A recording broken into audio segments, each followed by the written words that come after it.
আলাইহিস সালামের উপরে আল্লাহ দয়াময় যে আসমানি কিতাব নাজিল করেছিলেন, ওই কিতাবটা হলো তাওরাত কিতাব। ওই কিতাবের ভিতরে আমার আপনার নবীর মধুমাখা নামটাকে আল্লাহ দয়াময় 70 জায়গায় আমার আল্লাহ লিপিবদ্ধ করে রেখেছেন। জোরে বলুন সুবহানাল্লাহ। মুসা নবীর একজন উম্মাত ছিলেন যার নাম হলো আবুল হারেসা। এই মুসা নবীর এই উম্মাত সে হিব্রু ভাষায় এই তাওরাত কিতাব তেলাওয়াত করতেন।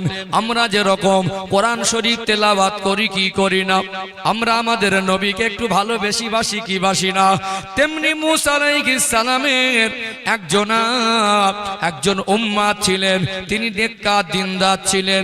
এই তাওরাত কিতাবটা তেলাওয়াত করতে বসতেন, দেখতে পেতেন বারবার আমার নবীর মধুমাখা নামটা তার সামনে আসে। অতএব তার মনের মধ্যে এমন খেয়াল হলো আমার নবী মুসা আলাইহিস সালামের নামটা তাওরাত কিতাবে কম জায়গায়, আর বিশ্ব নবী মুহাম্মাদুর রাসূলুল্লাহ সকলে বলুন সাল্লাল্লাহু আলাইহি ওয়াসাল্লামের মধুমাখা নামটাকে আল্লাহ 70 জায়গায় লিখেছেন। এইটা মনে করে সে এক একটা জায়গায় নবী পাকের নাম মোবারক গুলো কাটতে শুরু করে দিলেন। আমার আল্লাহ অসন্তুষ্ট হয়ে গেলেন, আমার আল্লাহ নারাজ হয়ে গেলেন। তুই আমার হাবিবের মধুমাখা নামটা তুই কেটে দিয়েছিস, তাওরাত কিতাবের ভিতরে আমার হাবিবের নাম আমি আল্লাহ দিয়েছি, ওগুলো তুই কেটে দিয়েছিস। আমার আল্লাহ সহ্য করেন না, আমার আল্লাহ অ্যাকশন গ্রহণ করে এই আবুল হারেসাকে মানুষ থেকে গোসাপে পরিণত করে দিলেন। জোরে বলুন সুবহানাল্লাহ। কি হয়ে গেল? আগে ছিল মানুষ, এখন গোসাপ। বেয়াদবি করেছে না করেনি? বেয়াদবি করেছে না? আমার হাবিবের শানে বেয়াদবি। আমি আমার হাবিবকে না বানালে কুল কায়নাতকে बनातम ना। अगर मोहम्मद सल्लल्लाहु अलैहि वसल्लम ना होता कुछ भी ना होता। আমি আমার হাবিবের ভালোবাসায়, আমি আমার হাবিবের খাতিরে, আমি আমার হাবিবের ওসিলায় আমি দুনিয়ার কুল কায়নাত বানিয়েছি। সেই হাবিবের নামটা কেটে দেবে আল্লাহ অসন্তুষ্ট হয়ে গেলেন, আমার আল্লাহ নারাজ হয়ে গেলেন।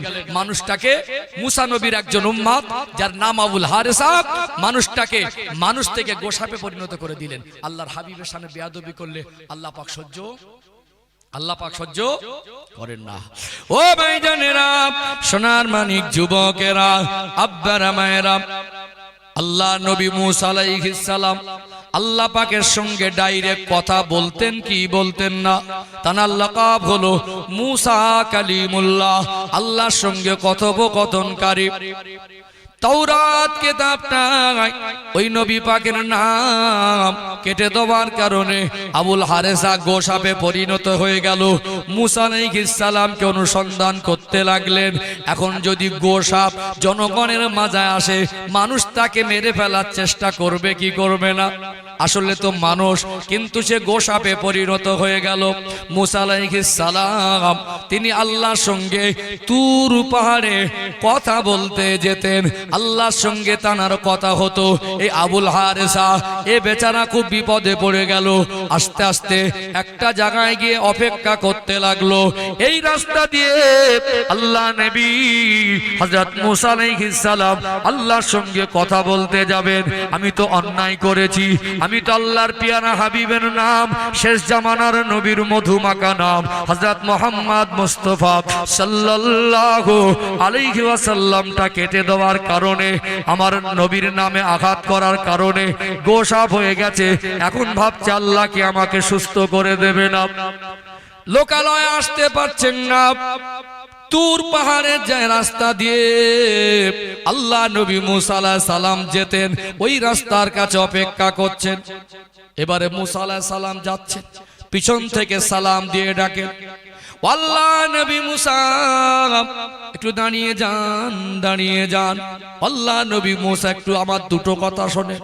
মুসা আলাইহিস সালাম ডান দিক বাম দিক দেখলেন, কোনো মানুষকে পেলেন না। সামনে পিছনে দেখলেন, কোনো মানুষকে পেলেন না। হঠাৎ দেখতে পেলেন পাশে একটা গোসাপ। অবাক হয়ে গেলেন, গোসাপ কথা বলে। সঙ্গে সঙ্গে সালামের জবাব দিলেন। ওই সময় আবুল হারেসার চোখ থেকে পানি ঝরে। আল্লাহ পাকের নবী মুসা, ও আমার নবী মুসা, আমি তো আপনারই একটা উম্মত, আমি একটা ভুল করেছি, আমি একটা অন্যায় করেছি। তাওরাত কিতাবটা তেলাওয়াত করতে করতে বারবার এই মুহাম্মদ সাল্লাল্লাহু আলাইহি সাল্লাম নামটা আমার সামনে আসছিল। আমার মনের মধ্যে খেয়াল হলো আমার নবী মুসার নামটা বারবার আসে না, এই মুহাম্মদটাকে বলুন সাল্লাল্লাহু আলাইহি সাল্লাম, এনার নাম কেন বারবার আসে? এই মনে করে মুসা আলাইহিস সালামের উম্মতটা মুসা আলাইহিস সালামকে বলছেন, আমি এই নামটাকে কাটতে শুরু করে দিলাম। অতএব এই নামটাকে আমি কেটে দিয়েছি, তার পরিণাম আমার এই অবস্থা। আপনি একটু আল্লাহর কাছে যান, আমার জন্য সুপারিশই করেন। আল্লাহর কাছে গিয়ে বলুন, আমি কি মাপ পাবো না? আমি কি ক্ষমা পাবো না? আল্লাহ নবী মুসা আলাইহিস সালাম চলে গেলেন তুর পাহাড়ে, আল্লাহর সঙ্গে কথোপকথন করলেন। এই উম্মত আবুল হারেসার কথা মনে পড়ে গেল। আল্লাহ পাকের কাছে নবী মুসা ফরিয়াদ করতে লাগলেন, ও রব্বুল আলামিন আল্লাহ, ও দয়াময় আল্লাহ, আমার একটা উম্মতের হালাত তো খারাপ হয়ে গেছে, মানুষ থেকে গোসাপে হয়ে গেছে। আল্লাহ আমার উম্মতকে আপনি মাফ করে দেন, আল্লাহ আমার উম্মতকে আপনি ক্ষমা করে দেন, আল্লাহ আমার উম্মতকে পুনরায় মানুষ করে দেন।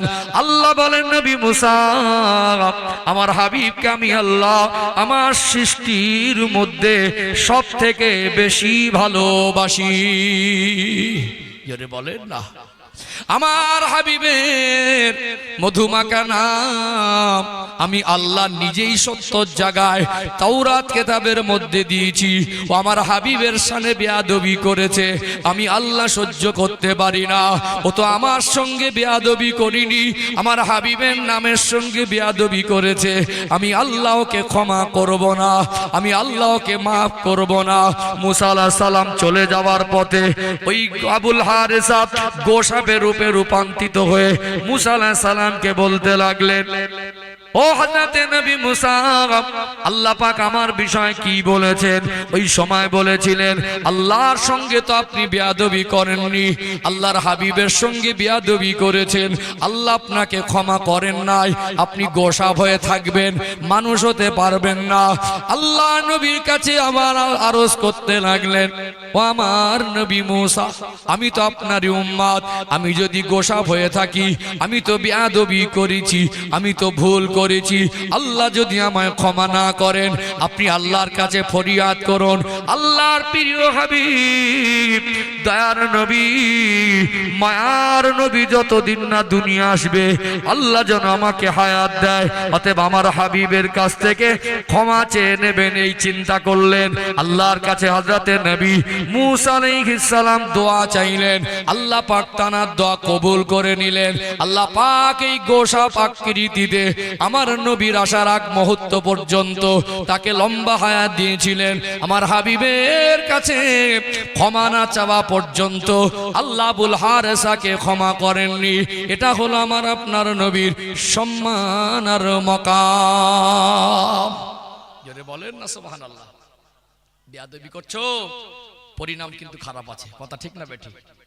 বেয়াদবি নবী আমাদের মতো বলে দিলে হয়ে গেল, নবীর মাজার শরীফ বলা যাবে না বলে দিলে হয়ে গেল। সম্মানিত ভাইয়েরা, আপনাদেরকে ক্লিয়ার করে দেই, আমাদের নবীর সম্মান মাকামের কথা আজকে বলছি। নবী সম্পর্কে আমাদের প্রিয় রাসূল সম্পর্কে আমাদের প্রত্যেকের একটা ভালো ধারণা দরকার আছে না নেই? আছে না?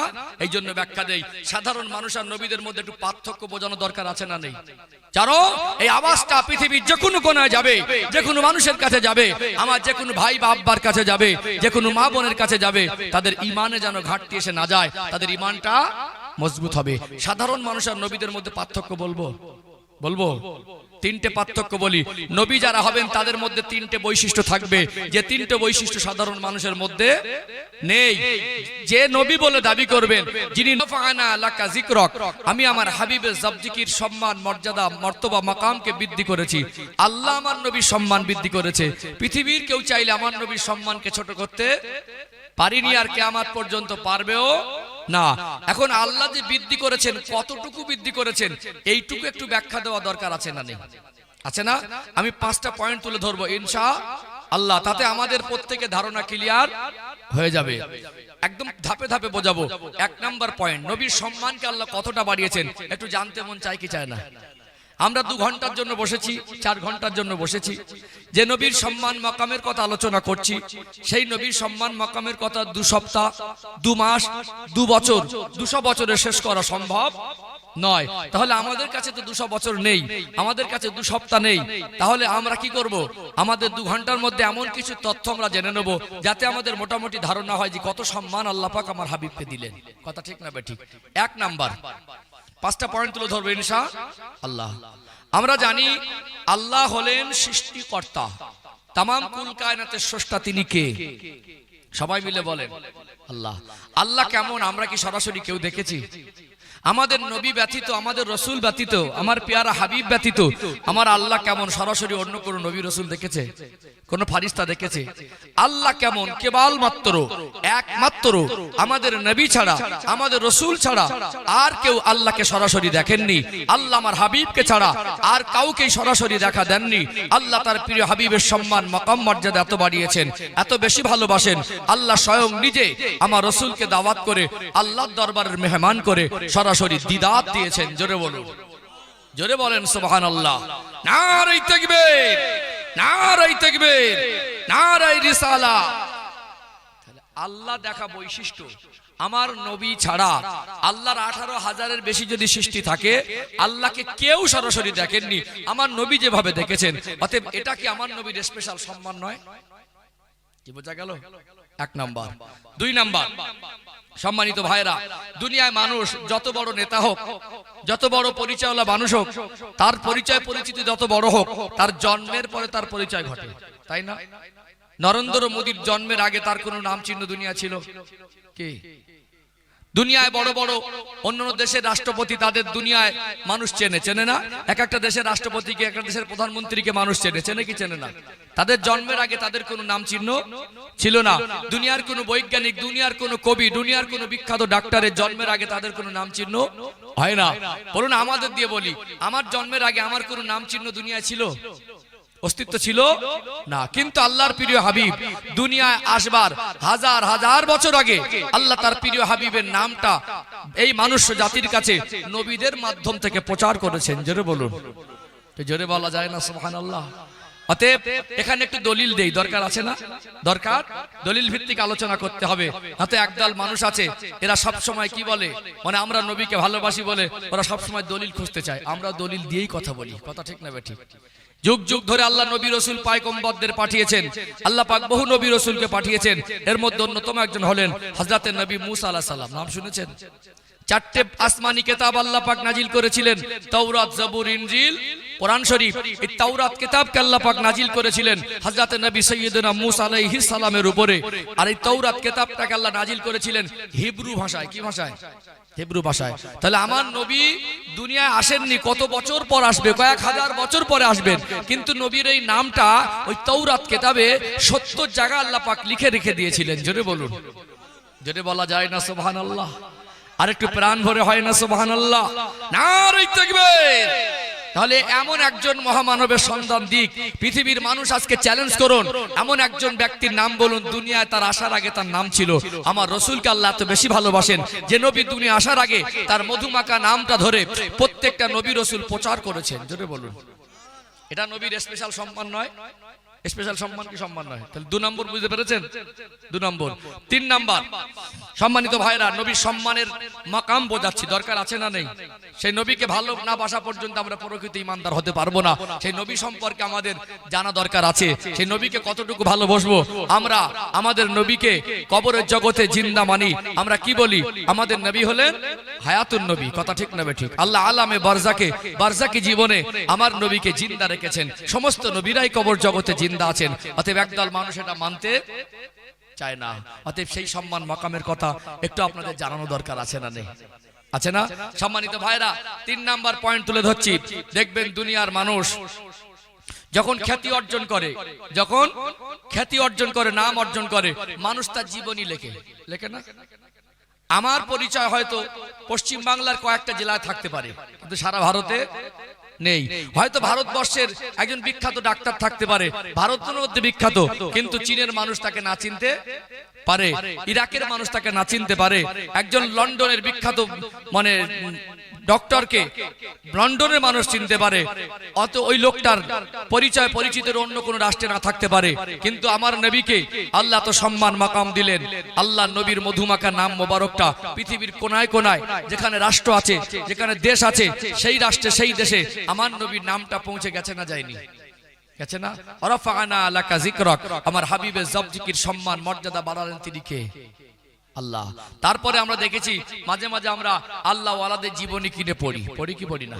বিখ্যাত কবির জীবনী পাওয়া যায়। একটা মানুষের জীবনী লেখা হয় কটা ভাষায়? 2-4-6টা ভাষায় হলো, কিন্তু পৃথিবীতে কি 2-4-6টা ভাষা? কয়েক হাজার ভাষা আছে। আমাদের ভারতবর্ষে একটা রাষ্ট্রে এক একটা রাজ্যের ভাষা আলাদা। যেমন মহারাষ্ট্রের মারাঠি ভাষা আছে না, উড়িষ্যার উড়িয়া ভাষা, পশ্চিমবাংলার বাংলা ভাষা, গুজরাটের গুজরাটি ভাষা আছে না নেই, তামিলনাড়ুতে তামিলি ভাষা।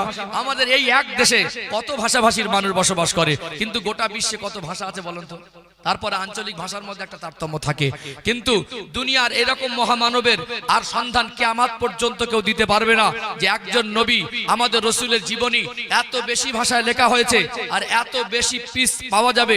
পৃথিবীতে অন্য কোনো মহামানবের জীবনী এত বেশি ভাষায় লেখা হয়নি আর এত বেশি সংখ্যায় ছাপাও হয়নি। দুনিয়ার কোন মানুষ যদি মনে করে যে নবীর জীবনী কত ভাষা লেখা হয়েছে, নবীর জীবনী কত পিস ছাপা হয়েছে, ও হিসাব করতে করতে ও মরে যাবে। নবীর জীবনী কত পিস ও হিসাব করে মিলাতে পারবে না।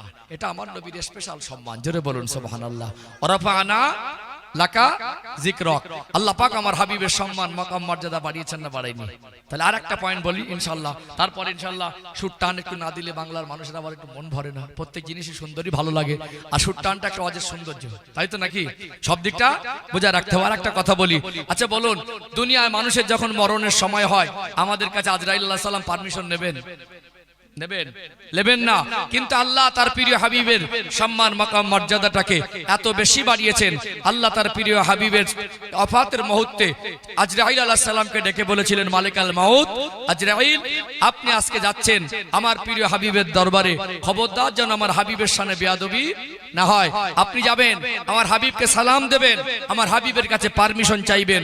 যদি আমার দোস্ত আমার প্রিয় হাবিব যদি অনুমতি দেন তাহলে জান কবজ করবেন, তা না হলে সম্মান করে ফিরে আসবেন। অতএব আল্লাহর ফেরেশতা জিবরাইল আলাইহিস সালাম আমার নবীর ওফাতের মুহূর্তে তিনি পারমিশন চেয়েছিলেন। জোরে বলুন সুবহানাল্লাহ। এটা স্পেশাল সম্মান নয়? এটা স্পেশাল সম্মান। সম্মানিত ভাইরা, সেই নবী আমাদের সঙ্গে একদল মানুষ বলে দিচ্ছে নবী আমাদের মতো, বলছে না? একদল মানুষ বলে দিচ্ছে নবীকে নূর নবী বলা যাবে না। একদল মানুষ বলে দিচ্ছে নবী সাধারণ মানুষের মতো, নবীর মাজার শরীফ বলা যাবে না। আসলে নবীদের সঙ্গে সাধারণ মানুষের পার্থক্য আছে কিনা, নবী সম্পর্কে আমাদের আকীদা ধারণা কি হবে একটু ক্লিয়ার করা দরকার আছে না নেই? আছে না? আজকে আমার নবী পাকের সিরাত নিয়ে, আদর্শ নিয়ে একটু আলোচনা হবে, অসুবিধা আছে নাকি? চলুন একটু ছোট ছোট করে আগে বাড়ি। এরকম সম্মানের কথা বলেছি, এরকম ধাপে ধাপে আগে বাড়বো ইনশাআল্লাহ। একটু তাকবীর দেন, নারে তাকবীর, মাশাআল্লাহ। আরেকটু জোরে নারে তাকবীর। ছোট ছোট করে আগে বাড়ি। সোনার মানিকেরা, নওজোয়ান তরুণেরা, ও মুর্শিদাবাদ জেলার সোনার ময়না যুবকেরা, আব্বারা মায়েরা, আল্লাহ পাক আমার আপনার তকদির, আমার আপনার নসিব, আমার আপনার কপালকে অনেক বড় করেছেন। আমার আল্লাহ অন্য নবীর উম্মত না করে অন্য কোন নবীর জামানায় আমাকে আপনাকে দুনিয়ায় না পাঠিয়ে, যিনি নবীদের নবী, যিনি ইমামুল আম্বিয়া, যিনি সাইয়্যিদুল মুরসালিন, যিনি রাহমাতাল লিল আলামিন, আল্লাহর পেয়ারা হাবিব, সেই নবীর উম্মত করে আল্লাহ পাক আমাদের নসিব কপালটাকে অনেক বড় করে দিয়েছেন। জোরে বলুন সুবহানাল্লাহ। আল্লাহ দয়াময় তার প্রিয় হাবিবকে এত বেশি ভালোবাসেন, আল্লাহ পাকের আরশে আজিমের গায়ে আল্লাহ নামের সাথে সাথে আমার নবীর মধুমাখা নামটা আল্লাহ পাক তিনি লিপিবদ্ধ করে রেখেছেন। বলুন সুবহানাল্লাহ। আল্লাহর প্রিয় হাবিবের নামকে আল্লাহ তো সম্মানিত করেছেন। আমার নবীর নাম আল্লাহর নামের পাশে পাশে পাবেন আরশে আজিমে আল্লাহর নাম, সেই নামের পাশে আমার নবীর নাম। ফারিস্তাদের চোখের মনিতে আল্লাহর নাম, সেই নামের পাশে আমার নবীর নাম। আল্লাহ পাক তার হাবিবকে এত ভালোবাসেন, জান্নাতের দরজা চৌকাটে আল্লাহর নাম, সেই নামের পাশে আমার নবীর নাম। জান্নাতের গাছের পাতায় পাতায় আল্লাহর নাম, সেই নামের পাশে আমার নবীর নাম। ও ভাইজানেরা, সোনার মানিক যুবকেরা, আব্বারা মায়েরা, নবীর ভালোবাসার সম্মান মাকামটা একটু আপনাদের বলে দেই। মুসা